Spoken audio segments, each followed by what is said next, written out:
Hello, welcome you all guys. तो हमने पिछले वीडियो में एक क्वेश्चंस देखा था, right, determination of rate law और ऑर्डर के बारे में। नाउ अब हम लोग दूसरे क्वेश्चंस को देखते हैं, राइट। आपके ये board examination as well as JEE के लिए काफी इंपॉर्टेंट है, तो चलिए हम लोग देखते हैं। तो जैसा कि आपको टॉपिक दिख रहा है, determination of rate law and order from experiment. That means अपने को कुछ एक्सपेरिमेंटल डेटाज दिए होते हैं, उसके बेसिस पे हम लोग क्या करते हैं, रेट लॉ और ऑर्डर को फाइंड करते हैं, राइट। चलिए हम लोग शुरू करते हैं। तो सबसे पहला बात तो आपको पता होगा कि रेट लॉ होता क्या है। तो आपको पता है रेट लॉ जो आर है वो क्या होता है, के इंटू कॉन्सेंट्रेशन ऑफ, देखिए दो रिएक्टेंट है, कौन कौन सा, 2A और B2। तो हम लोग क्या करेंगे, कॉन्सेंट्रेशन, पहला रिएक्टेंट क्या A है, अब पता है ये 2 क्या है, स्टोइकियोमेट्रिक कोफिशिएंट।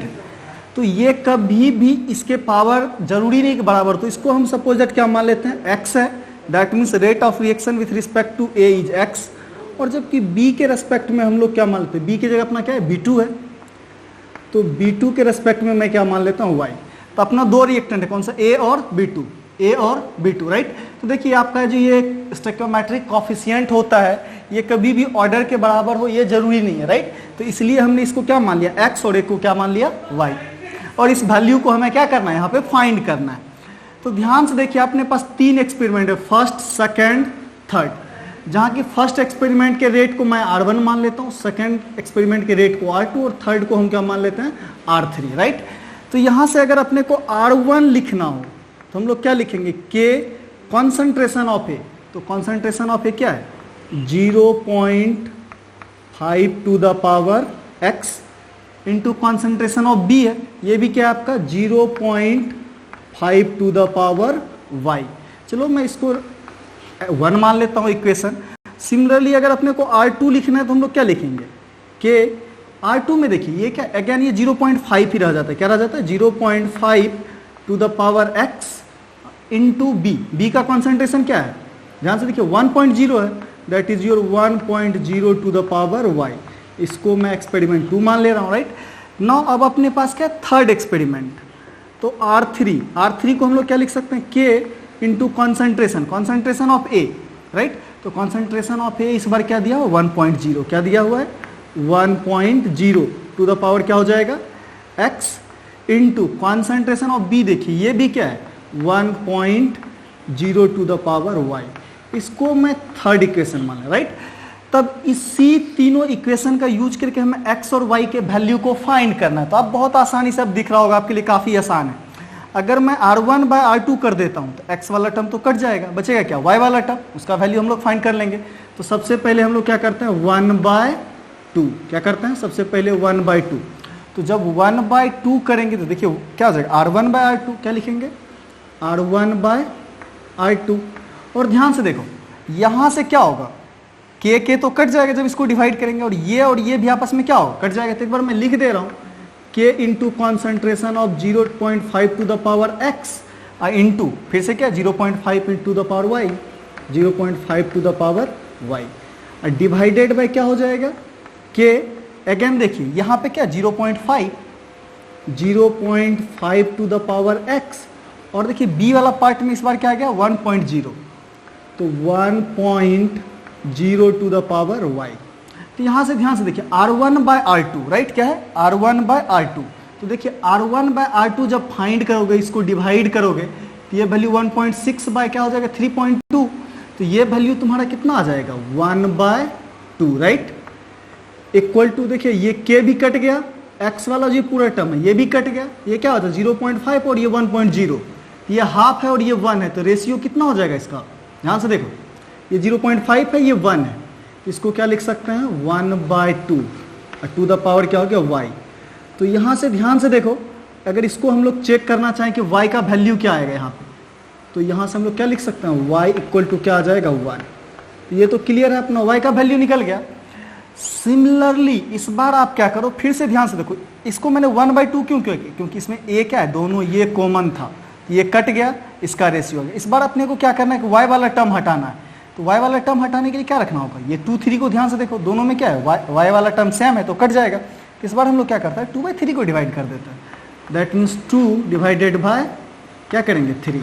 अब 2 डिवाइडेड बाय 3 करोगे तो R2 बाय R3, तो ध्यान से देखो R2 बाय R3 क्या होगा, 3.2 डिवाइडेड बाय 6.4, ये तो दोनों में सेम है, कट जाएगा, राइट।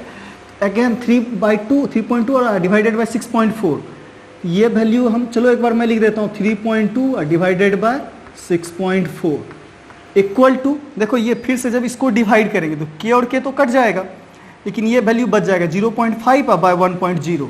तो इसको हम लोग क्या लिख सकते हैं, चलो एक बार मैं ऐसे भी लिख दे रहा हूँ, 0.5 टू द पावर x और डिवाइडेड बाय क्या हो जाएगा, ध्यान से देखो ये क्या 1.0 है, तो 1.0 to the power x into, देखो b वाला टर्म दोनों 1.0 तो वो कट जाएगा, ये क्या है 1.0 टू द पावर y और divided by 1.0 to the power y, और दोनों जगह तो कांस्टेंट k रहेगा, ये दोनों जगह कांस्टेंट k रहेगा। तो अब ध्यान से देखो, ये k भी कट जाएगा, y वाला टर्म भी कट जाएगा, तो अब क्या बचा 3.2 डिवाइडेड बाय 6.4। तो इसको हम लोग क्या लिख सकते हैं, ध्यान से देखो 3.2 डिवाइडेड बाय 6.4, तो इसको हम लोग 1/2 लिख सकते हैं, इक्वल टू को 0.5 बाय 1.0, तो अगेन इसको 1/2 लिख सकते हैं, राइट। तो 1/2 टू द पावर होल क्या कर सकते हो, x कर सकते हो, ये वाला तो टर्म कट गया। यहाँ से बताओ x का भी वैल्यू क्या हो जाएगा, 1 आ जाएगा, x का भी वैल्यू क्या आ जाएगा 1।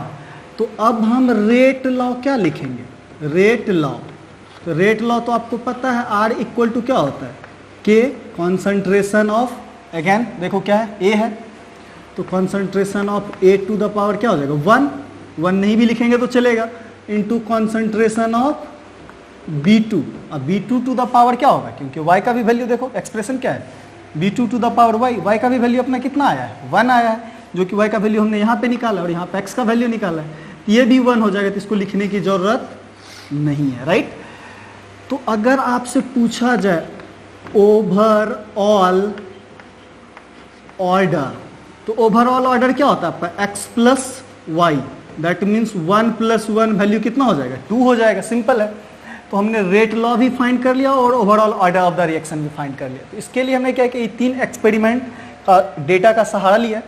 तब देखो इस तरह के क्वेश्चंस को ना तुम काफ़ी इजीली सॉल्व कर सकते हो। मैं शॉर्ट ट्रिक्स लास्ट में बताता हूँ। करना क्या है कि जो आपके रेट लॉ में 2 एक्सप्रेशन आ रहे हैं, राइट, क्या आ रहे हैं 2 एक्सप्रेशन, 2 सा टर्म, कॉन्सेंट्रेशन ऑफ ए और कॉन्सेंट्रेशन ऑफ B2। तो एक बार आपको इसे कांस्टेंट रखना और एक बार इसे कांस्टेंट रखना। चलो पहली बार मैं देखता हूँ ए को कांस्टेंट करते हैं। ये दोनों एक्सपेरिमेंट को जब तुम देखोगे तो दोनों जगह ए क्या है कांस्टेंट है। तो अब देखो बी में किस तरह से चेंज आ रहा है। बी को अगर हम 2 गुना कर रहे हैं, कितना टाइम्स से मल्टीप्लाई कर रहे हैं 2 टाइम्स से, तो ध्यान से देखो ये दोनों जो रेट है इसमें कितने टाइम का मल्टीप्लीकेशन आया, ये भी 2 टाइम्स का ही मल्टीप्लीकेशन आया है। मतलब जैसा ये वेरी कर रहा है वैसा ही ये वेरी कर रहा है। तो इस वेरिएशन को हम लोग लीनियर बोलते हैं। जैसे अगर कहीं आपका y इक्वल टू मान लो 2x है, तो अगर y का वैल्यू 1 रखोगे, राइट, या सपोज दैट x का वैल्यू 1 रखेंगे तो y का वैल्यू क्या आ जाएगा 2 आ जाएगा। x का वैल्यू 2 रखोगे तो ये 4 रहेगा। तो सेम तरह से वैरी करता है। इसका मतलब अगर यहाँ भी 2 है और यहाँ भी 2 ही आ गया तो दैट मीन्स पावर क्या रहा होगा 1, क्या रहा होगा 1 रहा होगा। सिंपल ये पावर क्या रहा होगा 1 रहा होगा। क्लियर है। तो दैट मीन्स कि B के रेस्पेक्ट में रिएक्शन क्या हो गया, ऑर्डर क्या हो गया 1। अब हमें क्या करना है कि एक बार A को कांस्टेंट कर लिया, B को कांस्टेंट करना है। तो जब तुम इन दोनों रिएक्शन को कंपेयर करोगे यहाँ पे, तो देखो दोनों जगह B क्या है सेम है। तो अब जब B सेम है तो A को हम लोग वेरी कराते हैं। A कितना टाइम से बढ़ा है 2 टाइम से बढ़ा है। तो देखो रेट भी कितने टाइम से बढ़ गया है, ये भी 2 टाइम से ही बढ़ गया, राइट। तो इसका मतलब यहाँ पे पावर क्या रहा होगा, ध्यान से देखो यहाँ पे पावर क्या रहा होगा, सिंपली आंसर करो, यहाँ पे भी पावर 1 ही रहा होगा, राइट। तो क्लियर है। अगर सपोज दैट मैं एक सिंपल सा यहाँ पे तुम्हें एक्सपेरिमेंट के एक डेटा बताता हूँ कि मान लो ये वैल्यू कुछ ऐसा हो 6.4 ना रहा कि ये क्या रहता तुम्हारा, सपोज दैट 12.4 रहता। तो ध्यान से देखो ये जब 2 टाइम्स हुआ है तो ये तुम्हारा कितना टाइम्स हो गया 4 टाइम्स। कितना टाइम्स हो गया 4 टाइम्स हो गया। दैट मीन्स यहाँ पावर क्या करना पड़ेगा 2 करना पड़ेगा। तो सिंपल है, इस बार क्या बोलेंगे कि A के रेस्पेक्ट में क्या है ऑर्डर 2 है, राइट। तो फिलहाल तो अपना क्या दिया हुआ था 1 ही दिया हुआ था। तो हम लोग उसी डेटा को लेके करेंगे। यहाँ पे अपने पास क्या दिया हुआ है 6.4 दिया हुआ है। तो सिंपली अपना आंसर क्या हो जाएगा, इसको हमें 2 टाइम्स ही करना पड़ा है। यहाँ 2 है तो यहाँ भी क्या है 2 है। दैट मीन्स पावर क्या रहा होगा 1 रहा होगा।